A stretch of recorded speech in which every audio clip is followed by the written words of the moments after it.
everybody, it's Dennis again. I'm going to be talking about step 12 today. Step 12. So in most meetings, step 12 is broken up into two parts because it's a really long step. And I'm going to just read you this step in the short form. Having had a spiritual awakening as a result of these steps, we tried to carry this message to alcoholics and to practice these principles in all our affairs. There's a lot to that. Like I said, it's usually broken up into two parts. I think they usually stop at most married folk and then do another meeting on just that. Like I said, it's the longest step of all, contrasted to the first step, which is the shortest step of all, ironically. But anyway, I'm going to just talk about the first part, which is the spiritual awakening part. If you are at step 12 right now and you've gone through all the other steps and you are here with me on step 12, congratulations. I don't know how long it took you to get here. I am curious. I'm always curious how long it takes for people to get to through the steps. In my opinion, it should be done slowly and gently and done so that it can be fully digested.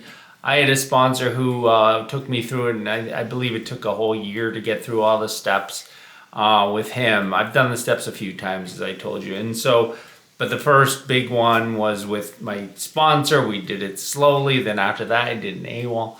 Then I did, anyway, I've done the steps a few times. Just over the years, it's good to renew things. So, having had a spiritual awakening. So if you've gotten to this point, you have to recognize things are way different for you right now than they were when you first started and when you were drinking. You are a different person mostly, because you never want to forget that you're still an alcoholic. You never want to forget the core of the things you cannot change, which is that.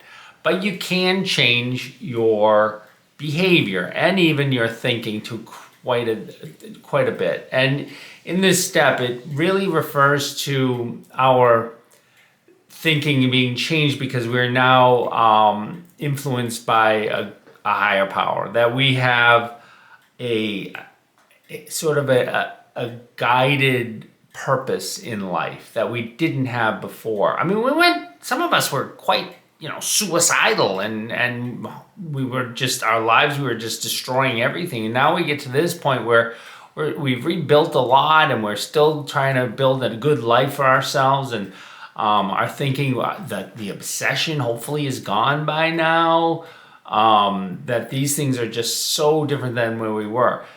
And as a result of this, so some people have spiritual awakenings, which is like the big aha thing. And they're changed. There aren't that many of those people. Most are of a slower educational variety, I think they say. So you have come to this point and you feel God, you feel a higher power in you, you feel the purpose, you feel a different way of living, the way you relate to other people is different. This is the spiritual awakening. This is, I hate to say it's like a qualifier to go on to the next part, because it really is not. But it is a super important part of most people's lives, that the big transformation is how they live. I'm going to just quickly read what it says in the step itself.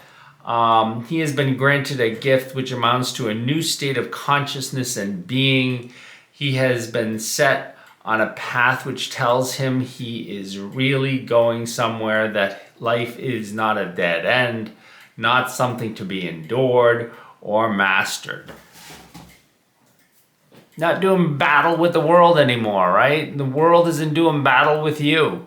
That's a big difference, right? You're now more at peace. And one of the things that I noticed early on were people that have been in the program for a while, they have the AA look, which is a calm. They're more at peace with the world. They're not doing battle with the world. And this calm, this way of living is really the ultimate benefit of being in AA and stop drinking and finding a sober life, because you're at peace with the world and you're finding acceptance with things. This part of the step is, like I said, it's not really a qualifier, but it certainly is, within the context of the steps, something that really nicely comes first. So I don't want to go too far into the second part, but I do want to really acknowledge the difference of who you are now from where you were. The point of who you are now. Some of you actually felt the pink cloud, which is sort of a spiritual awakening there. Some of you just have progressed along the way and just feel like, you're not behaving bad. You're not lying anymore. You're not hiding anymore. You're not feeling like you wish you were dead anymore. These are gigantic differences, and they all come about through the steps and through your relationship with God.